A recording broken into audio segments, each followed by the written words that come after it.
Oh hi, I'm the heretic. And I'm here too! My hiatus is officially over! And I'm keeping my avatar! Yeah, turns out you guys like him quite a bit, and I severely overestimated the disapproval of it. Anyway. So Julian Assange, founder of Wikileaks, has been arrested by London police.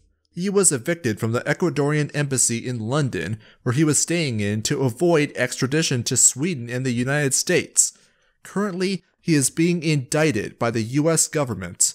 The UK is trying to get him extradited to the US, where he faces 5 years in prison for breaking zero laws. According to the US government, Assange broke no law. You'll see what I mean shortly. But first, some context. What's going on?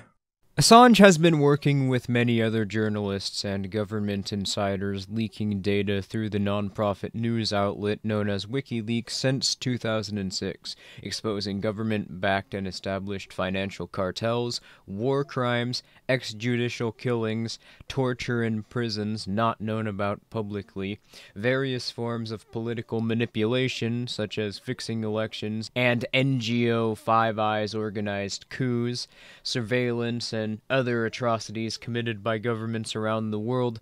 This naturally made Assange, along with WikiLeaks as an organization, a massive thorn in the side of the political elite. So unsurprisingly, being that literally all governments do is murder people and try and stop them from obtaining financial opportunities, it didn't take very long before anyone known to be associated with WikiLeaks began being targeted by many of the world's governments. Assange sought asylum in the Ecuadorian embassy to avoid extradition to Sweden.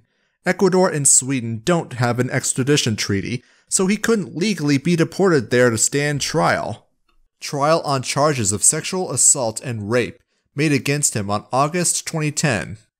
And that charge was eventually dropped on May 19th of 2017 after 7 years of the Swedish government attempting to do everything it could to detain Assange, even going as far as trying to appeal to the United Nations to take coercive action against the UK, to which the United Nations replied that the UK and Sweden were attempting to detain Julian Assange arbitrarily on February 5th of 2016. So, that backfired. And for the record, the original arrest warrant issued by the Swedish government was for a sexual assault allegation from 2 women, to which there has never been any evidence presented to this day that Julian Assange was ever even in the same room with either of them. We can argue whether or not he did do it, or if the Swedish government manufactured the charges all we want. It's not important to the discussion. What is important is that Sweden and the US do have an extradition treaty. They've had one since 1961, and if Assange stands trial in Sweden, you bet your ass he's going to be extradited to the US on some form of espionage charge. Sweden is also legally required to extradite people to commit bigamy, apparently. The 60s were strange times. Anyways, following Assange failing to appeal his extradition to Sweden, Ecuador grants asylum to him on August 16, 2012. He is forced to stay indoors at all times because London police threatened to arrest him instantly should he step foot outside.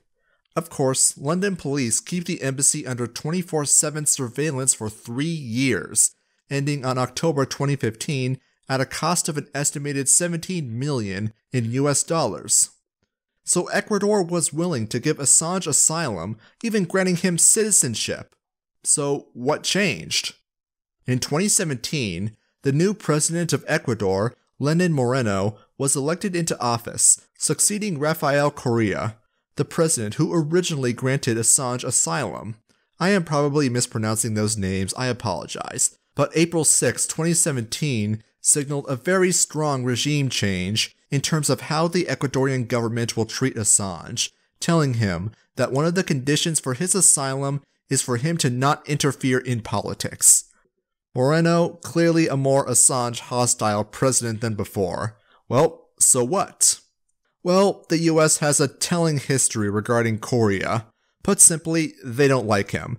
In fact, they've worked to have him removed from office, in the name of democracy, of course. Indeed. As most people are aware by now, the U.S. government has a long history of manipulating the government structure of other nations, primarily to stop politicians from being put in charge of the said nations, which attempt to create economic policy that contradicts the U.S. government's interests or would otherwise undermine one of the various international cartels the U.S. government either requires to exist or greatly benefits from, such as OPEC, the IMF, or the World Bank. And if you weren't already aware of this, well, here's the former CIA director James Woolsey admitting to this on national television. Have we ever tried to meddle in other countries' elections? Oh, probably, but it was for the good of the system in order to avoid the communists from taking over. We don't do that now, though. We don't mess around other people's elections, Jim? Only for a very good cause. Can you do that too? Anyway, in 2006, a paper regarding the Ecuadorian election of the same year was leaked by WikiLeaks entitled Ecuador Election, What's at Stake?, in which the U.S. ambassador to Ecuador, Linda Jewell, stated, quote, "While none of the candidates will return the bilateral relationship to the halcyon days when then-President-elect Lucio Gutierrez declared himself our strongest ally in Latin America, none of the top contenders would affect USG interests as thoroughly as Rafael Correa." The document went on to detail a specific interest in ensuring that the candidate Rafael Correa was not elected to be the president of Ecuador, and detailing how the U.S. government would go about trying to stop him from being elected by forming local front groups pretending to be grassroots political organizations, which were, of course, really made up of government employees, either from or recruited by the U.S. Embassy to Ecuador, to spy on Correa and his campaign, and also to spread propaganda for his opposition's campaigns, to which the U.S. government spent a total of $884,000 in the period. The U.S. government also funded the NGO group, the National Endowment for Democracy, over $1 million in the exact same time frame. Close to the end of the 2006 election, these papers began to leak out and be publicized through WikiLeaks, and in response to concerns over the threat of widespread backlash because, well, they overtly interfered in another nation's elections, Linda Jewell again stated this: "Beyond supporting a clean electoral process, we have few levers to influence Ecuadorian voters. Ecuador's media elite is hypersensitive to perceived internal meddling, so overt attempts to influence voter decisions is fraught with risk. Privately, however, we have warned our political, economic, and media contacts of the threat Correa represents in Ecuador's future." And despite everything, Correa was elected. Following his election, the U.S. Embassy in Ecuador bribed local police forces with bonuses and equipment, often making them their eyes and ears on the Correa administration. When the government started to learn the police was taking bribes, the government took steps to forbid their agents from having unofficial ties with the U.S. Embassy. The U.S. didn't like that and demagogued to the police, whom they had already forged a relationship with. The police were told the Ecuadorian government was stopping them from receiving bonuses completely. This wasn't true, obviously, but that's the justification that they went with, instigating the 2009 and 2010 attempted coups. Correa has also claimed the U.S. government instigated nationwide protests to undermine his government in 2015. Given their historical pattern of using NGOs and aid groups like USAID and the Peace Corps as a cover for regime change, this is hardly unprecedented.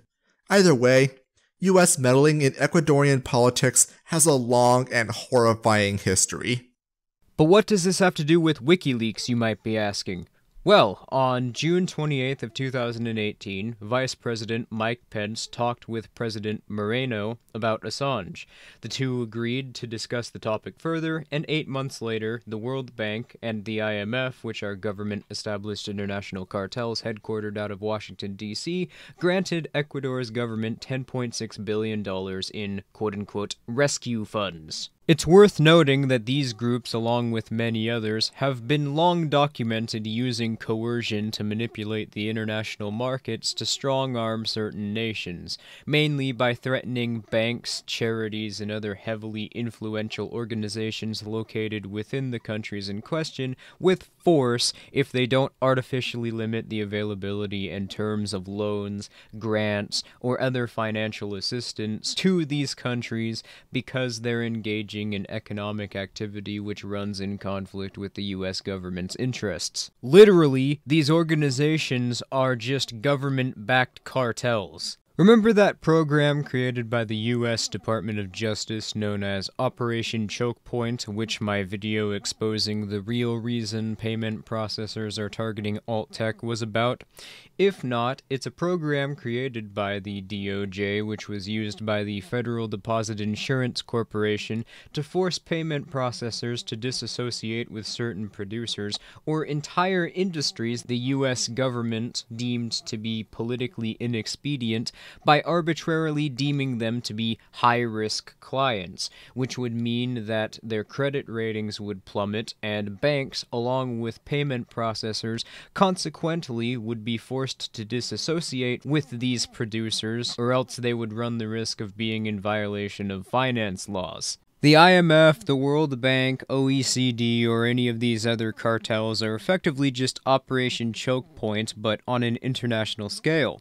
The reason this is relevant is because while I'm not suggesting that Ecuador's politicians are somehow better than US politicians or are even above being bribed, in fact, being a politician of any kind necessarily makes one more susceptible to bribery, since there's no disincentive from accepting a bribe because the state is a coercive monopoly on every service it provides, whereas with any non-state firm, there's a competitive standard in quality of service and price. But the IMF or the World Bank, like any other firm, do not just hand out loans for absolutely no reason. So if one of these cartels is offering a loan to a different state, it is effectively a threat based on the organizations which the IMF and the World Bank are a front for are known to do if the government in question were to refuse, especially considering that the US had only months previously been putting significant pressure on Ecuador. So, unsurprisingly, less than 2 months following the $10.6 billion grant to the Ecuadorian government from the IMF and the World Bank, President Moreno said this. Today, I announce that Mr. Julian Assange's disastrous and aggressive behavior, the hostile and threatening statements of his allied organization against Ecuador, and especially the violation of international treaties, have brought the situation to a point where Assange's asylum is unsustainable and no longer viable. Assange's asylum status was revoked by the Ecuadorian government following a blatant act of legal blackmail. The globalist World Banks gave the Ecuadorian money in exchange for Assange. The US government had been seeking control over Ecuador for years, if only to remove one of Venezuela's and Russia's allies in the Western Hemisphere.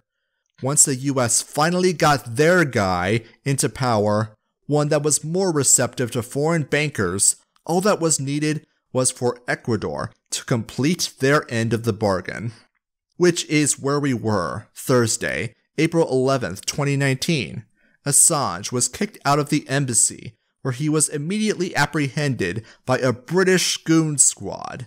Ostensibly, the British police were originally interested in arresting him for reneging on his agreement for his bail in 2012, but rather than stand trial for that, he is facing immediate extradition to the United States, where he is indicted on charges of conspiracy to hack a computer, with Chelsea Manning. A decision that was made before there was even a public statement from British police. Now, the indictment against Assange is a joke. The case against him hinges on one crucial piece of evidence, and that what was being taken was classified information. How information is determined as being classified hinges on Executive Order 13526, being passed in 2009 by President Obama. Merely the latest of executive orders since 1951 that defines what kind of government documents are classified and at what level. There is just one problem. How can he do this? Classification isn't a power granted to the executive branch under the US Constitution, and if such rules were passed by Congress, then it wouldn't be an executive order, would it? Plus, nowhere in the executive order is any law passed by Congress referenced that authorizes him to do this either. Maybe there's a law I don't know of where he is. Please correct me if I'm wrong, but I know for a fact that the classification of information is not a power granted to the president under the Constitution. With this in mind, the law that Assange is accused of violating requires definitions external to the lawful legislative process to define its terms. It's no different than if there was a tax on sandwiches, and then some guy named Todd tried to define a sandwich using what he wrote on a napkin. It's ridiculous. Nothing that could even generously be called law can rely on such arbitrary standards. Therefore, we must necessarily accept all definitions of classified data as invalid. And since no legal claim within the boundaries of US law can be made as to how classified data is defined, we must default to assuming that nothing is classified. Ultimately, the state has no case to claim that Assange or Chelsea Manning did anything wrong, which is why they claim conspiracy to hack a computer. They have no case, no evidence, at least none that has been presented, save 3 lines in a chat log conversation. After this upload, that's all I really have got left. Curious eyes never run dry in my experience. After this discussion, I decided to download the data. Manning has confirmed his own words, but all they have are allegations that the user Ox, or press association, might be Assange. For this reason, despite receiving a pardon from President Obama in 2016, he is being held, so the government can compel Manning to testify against Assange, and ultimately against himself as a Wikileaks data dropper, in a flagrant violation of Manning's constitutional rights, both the Fifth Amendment to prevent people from being compelled to be a witness against themselves, and the First Amendment, free speech being applied to freedom against compelled speech, all to prosecute a man who, by their own legal code, broke no laws. The state has no legitimate claim to having been wronged. Under what psychotic system of Banana Republic authoritarianism can this even be generously called justice? The US government has also claimed Assange committed treason, but he's not even from the United States and doesn't have a United States citizenship. They need to do all that should be done. I mean, this was an act of treason. At risk is either something that should require prosecution for treason, and at the very least, it's a treasonous hostile act. Well, look, I agree with the analysis of the morality of this act of both my colleagues here. To compare this to the Pentagon Papers is, to me, inaccurate and indeed blasphemous. Blasphemous. Blasphemous. So that doesn't make sense any way you look at it. The government seriously doesn't even know which user they're claiming Assange is, let alone have any evidence that Assange is actually guilty of anything they're accusing him of, or that anything they're accusing him of is actually a crime for that matter. And of course they know this, which is why in describing what Assange did, the media along with politicians are using terms such as engaging in hacker tactics to describe Assange and Manning's supposed covert communications, because they have no basis to claim that Assange or Manning hacked into any government computers, and of course they have no evidence that he was talking to Manning before Manning leaked the information. And when that failed, the politicians, along with the media, started making outrageous character assassinations, ranging from Assange skateboarding in the halls of the Ecuadorian embassy, all the way to Assange smearing shit all over the walls. The coverage across all mainstream and second-stream media outlets is very clearly a propaganda effort on behalf of the governments involved to assassinate Julian Assange's character and to implant the idea that Assange is a criminal, even when according to their own laws he isn't. Which, by the way, how fucking badly do you have to mess up as the creator of a state propaganda narrative to try and demonstrably lie about someone in order to convince the population that they're a criminal, and for this demonstrably incorrect narrative to be based on something which even the government doesn't consider to be a crime? The fucking US government made the exact same mistake last year when they went after Cody Wilson and accused him of having sex with a 17-year-old girl in the state of Texas, which the age of consent in is 17. Then the media frantically scrambled to try and claim the girl was 16 or 15, but the publicly available arrest warrant said that she was 17. So the damage was done. I have a full video going over that nonsense for anyone who's curious. But, I mean, good lord, imagine being so stupid and incompetent that you try and frame people for crimes they didn't commit without what they're being accused of actually being recognized by your own fucking government as a crime.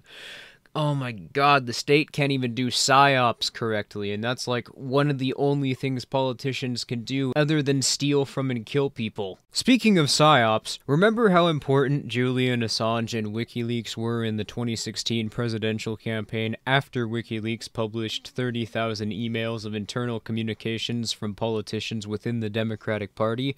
How much Donald Trump praised Wikileaks and Julian Assange?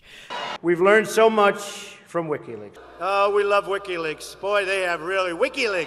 WikiLeaks. WikiLeaks. I mean, this WikiLeaks is fascinating. The WikiLeaks revelations. This WikiLeaks is like a treasure trove. WikiLeaks. WikiLeaks, right? How much second-stream media outlets controlled by the state through Operation Mockingbird and COINTELPRO like Fox News and Breitbart praised WikiLeaks and Assange for their brave and damning reporting? Yeah, well, now all the fake opposition are exposing themselves for the frauds that they are, such as Ben Shapiro's pitifully cringy segment covering this, wherein one of the most prolific assholes of 2019 so far, he attempts to accuse Julian Assange of being an agent of the Russian government. In London. Now, the reality is that he had been a tool of the Russians for a very long time, according to the best intelligence sources. Just completely obliterating the idea that these mainstream conservative outlets and commentators have motivations which deviate from CNN or MSNBC even fucking slightly. Not like any of their other narratives are any better. Of course, they tried the classic and timeless, publishing this information put people's lives in danger, which, frankly, I'm surprised that media hacks are even able to say this with a straight face anymore in the age of social media. Whose lives are in danger? What part of what was published specifically endangered them? What do you mean by their lives are endangered? What's endangering their lives? How is what WikiLeaks released any different from documents which were published by the government themselves, such as the Pentagon Papers? Blasphemous. Basic questioning can reveal that this line of argumentation is not actually an argument, but is instead just blatantly unintelligent and low-quality propaganda designed to uncritically provoke an emotional response out of the viewer. Remember how much Trump loved WikiLeaks? Yeah, now he's lying and claiming he doesn't know anything about WikiLeaks. Do you still love WikiLeaks? I know nothing about WikiLeaks. It's not my thing. Which is arguably worse than if you were to just openly criticize Julian Assange and admit that he's in support of his imprisonment, because at least if he were to give a straight answer, people wouldn't be trying to twist their minds into mental pretzels to both justify being a Trump supporter and somehow thinking that they're opposition to a political elite, or trying to make heads or tails of what's going to happen next. I still can't get over that the United States paid $10.6 billion for one guy. Aren't we $22 trillion in debt? Jeez. The only relatively good aspect about Assange being extradited to the United States is that it should completely shatter the delusion that Trump, or any politician for that matter, could possibly be opposition to the state. The notion that there's a separation between the motivations of certain groups within the government based upon ideological grounds, along with the idea that documented Operation Mockingbird assets like Fox News or Breitbart are opposed to political rulers and corruption.